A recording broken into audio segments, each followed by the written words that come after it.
Thank you.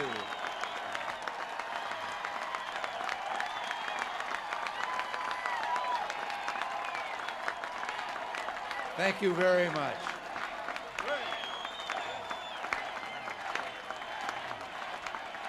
Thank you. Thank you very much. I have a feeling that I ought to quit right now while I'm way ahead. But it's great to be in the city of the Bengals and the Cincinnati Reds. It's great to know that Pete Rose has come back home. I talked to him on Air Force One coming out here, and it's an honor to stand up here with two of your great sports heroes, Johnny Bench and Bob Trumpy. And I'm heartbroken because I have an invitation in my pocket that just came and that my schedule won't allow me to accept.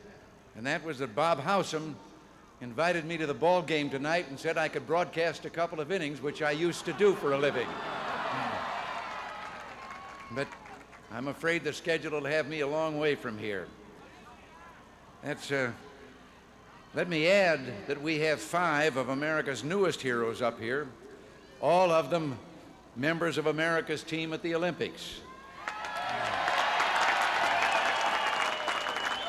Have they been introduced? They have.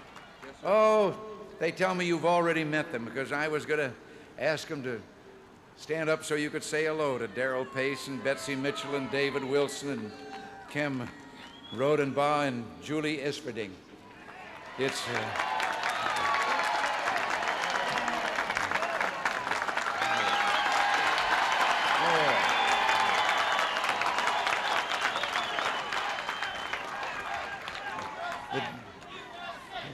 the day after the Olympics closed, they gave me one of those jackets and made Nancy and me honorary members of the team.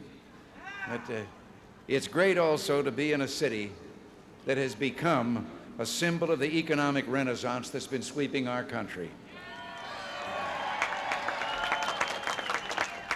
I'm happy to be here because Cincinnati has always been very kind to visitors who are almost always impressed by what Cincinnati has to offer.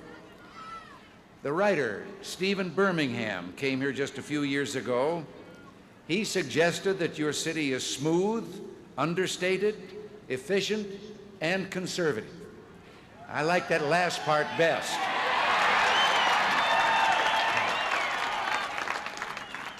Now, John Gunther, in his book, Inside USA, he said, Cincinnati is packed with charm and has a certain stately quality. And even Charles Dickens once came here in 1842 and said Cincinnati is cheerful, thriving, and animated. But, you know, as I say, Charles Dickens said that Cincinnati is cheerful, thriving, and animated, and I was just going to say, but there are always dissenters.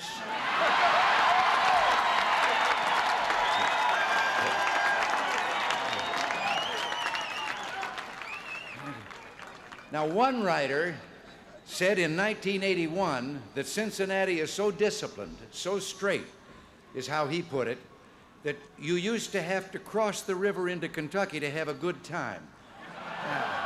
Now, that isn't true, is it? I didn't think so. I have a feeling it was slander, and I just wanted to make sure. But I'm very proud to stand up here with members of the Taft family of Ohio. William Howard Taft was a great Republican president. His son, Robert A. Taft, was Mr. Republican in the Senate. His son, Robert Taft, was another great Republican senator, and his son, Robert Taft, is a Hamilton County commissioner. Now, I don't know if there are any other Tafts waiting in the wings, but I wouldn't want to run against them. And let me say that I don't have to visit Ohio to benefit from the good judgment and support of the Taft family. Back in Washington, I have the help of William Howard Taft IV, he is an appointee in our Department of Defense. I'm also proud to stand up here with two of your great congressmen, Bill Gradison and Bob McEwen.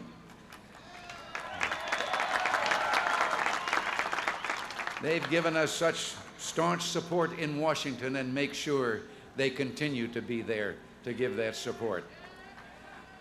Now, it's typical of candidates out on the stump that they list all the statistics that back up their assertion that indeed they deserve another term. And I could stand here and outline the economic facts of our national life. I could tell you about how the gross national product is soaring and how inflation has plummeted. I could tell you that 600,000 new businesses were incorporated in this country last year. Now 6.5 million new jobs were created in the past 19 months. In fact, we created more jobs in the month of June alone than all the common market countries in Europe created in the last 10 years. Now, I could tell you all those things, but I won't. What's more pertinent and more to the point is simply to talk about what's happening here in the blue chip city. Cincinnati's thriving.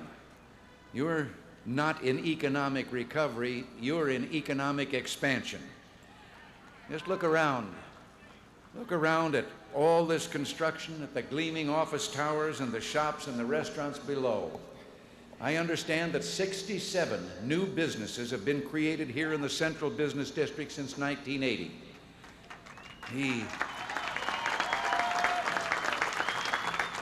The building trades are booming.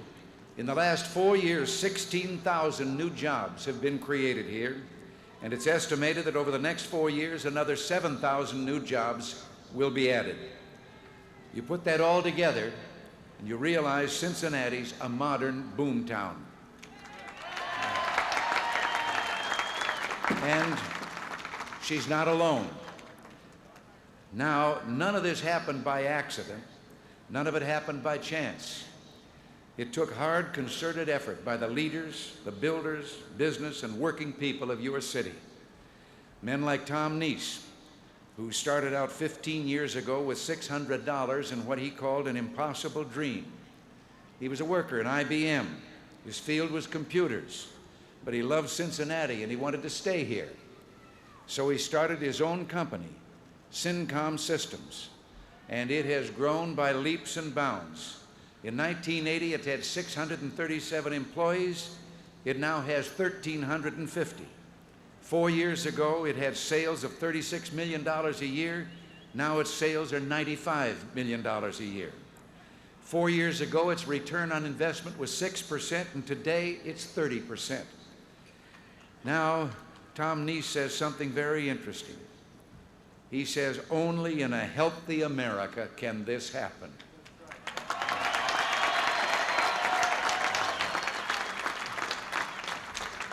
Well, a healthy America is one in which individuals can choose the work they want, start a business if they want, and those businesses can create jobs, and the jobs create a demand for housing and services, and that in turn creates more jobs as the healthy spiral continues. Let me tell you more about that healthy spiral. It's based on the simple proposition that growth is good. And it starts with a foundation of faith. Faith in the spirit of a people under God, and faith that the government will continue policies that will reward effort.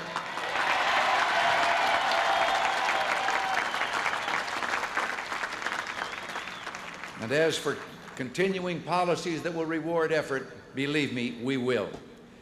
We've tried to create an environment in which business can bloom and people can blossom. We failed to create the kind of America that we seemed to be sliding into a few years ago.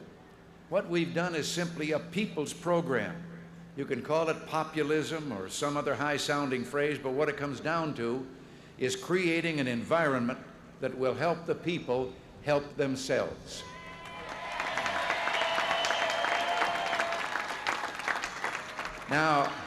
Now, there are those, and they will go unnamed here, who sit back and see our success, and they try to peddle the tired old cliche that helping the economy means helping the rich.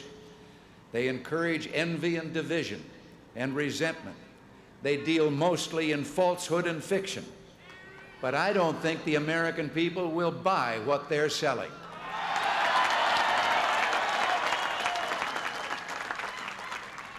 The truth is, what we've done has been done to help all the people, and we couldn't have done it without you, the people.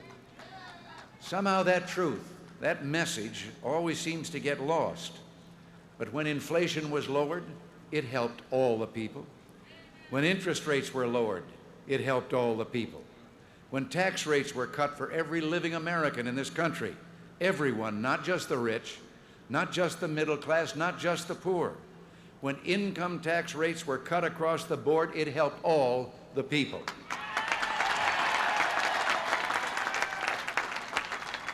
And today, the average family is giving Uncle Sam $900 less than if our tax cut had not been passed. And when tax indexing goes into effect next year, it will help all the people, because never again will the government be able to benefit from your efforts to keep up with inflation by moving you up into higher tax brackets.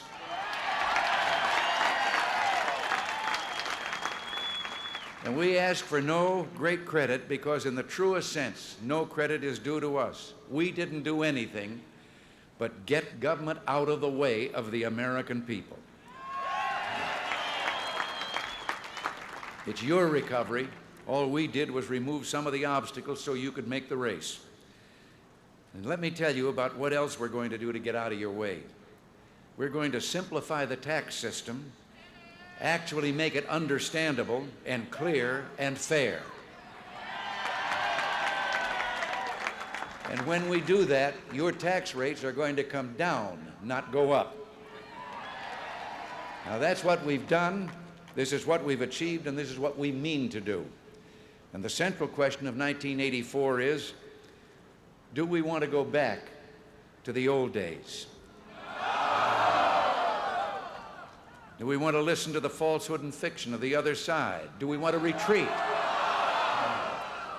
I don't think we do. In 1980, the American people were in a mood to win, and they did. In 1984, again, they're in a mood to win, and they will.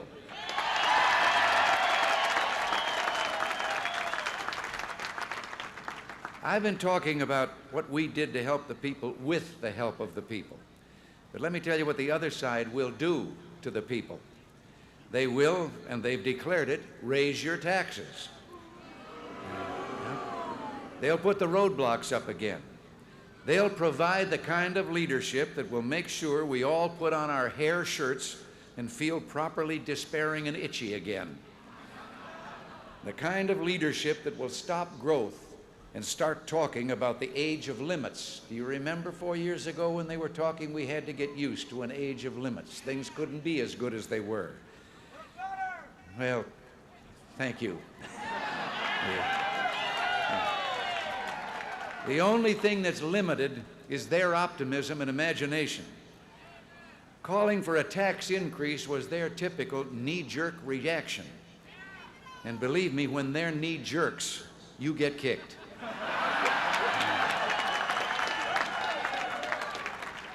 You know, months back, when Senator John Glenn of Ohio was running for president, he got a bad rap. The leaders of his party wouldn't listen to him. His opponents ignored him and his policies, but he told the truth. He said the policies of the current Democratic nominee would cause a huge increase in spending and taxing. He said those policies revealed a fundamental lack of support for an adequate national defense. Well, I think the senator with the right stuff was right when he criticized the candidate with the left stuff.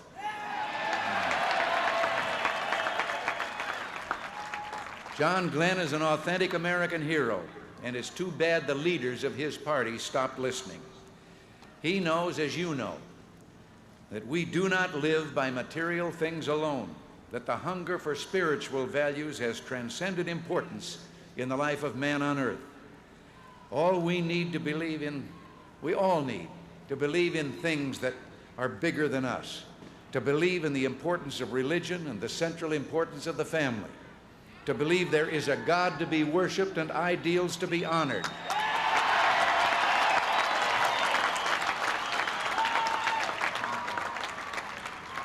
To believe in the principles upon which this nation was founded and have pride, honest pride in the success of those principles. These are things which in the past few years have been renewed and reborn, taken out and looked at again, considered again as a new thing, a helpful thing by which we live. The past few weeks, the whole nation watched the Olympics, and we were moved by what we saw. We saw all the pride and love of America unabashedly on display. We saw all that America can do when she sets her sights high, all that individuals can achieve when they dedicate themselves to achievement. We saw our young people, in many ways the trendsetters of society, show that it's in style again to put your hand over your heart when the flag goes by.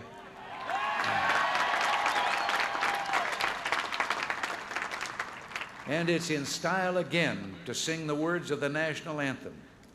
Did you see the people in the stands and our athletes on the winning blocks?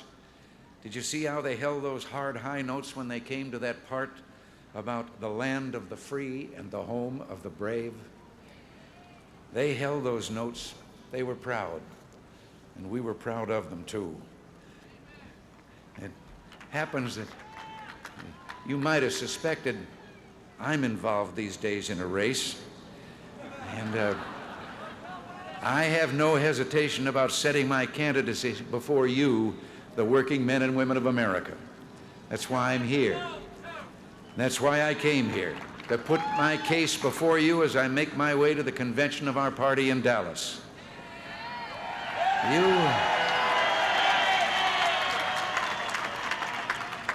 You are the judges in this contest, and that makes me glad. Our whole impulse in all our policies, in all of our administration, comes down to this: trust the people. And we do. And I'm happy to put my fate in your hands.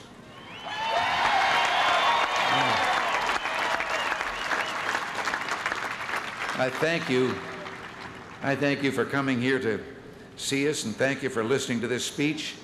And the day is beginning to get warm. I thought maybe I wasn't going to be able to say that, but it is kind of warm out here in the sun, so I better let you go so we can get back to the air conditioning. But, no. But anyway, no. Thank you.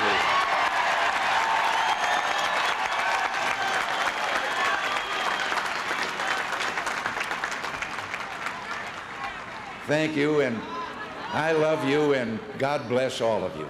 Thank you very much.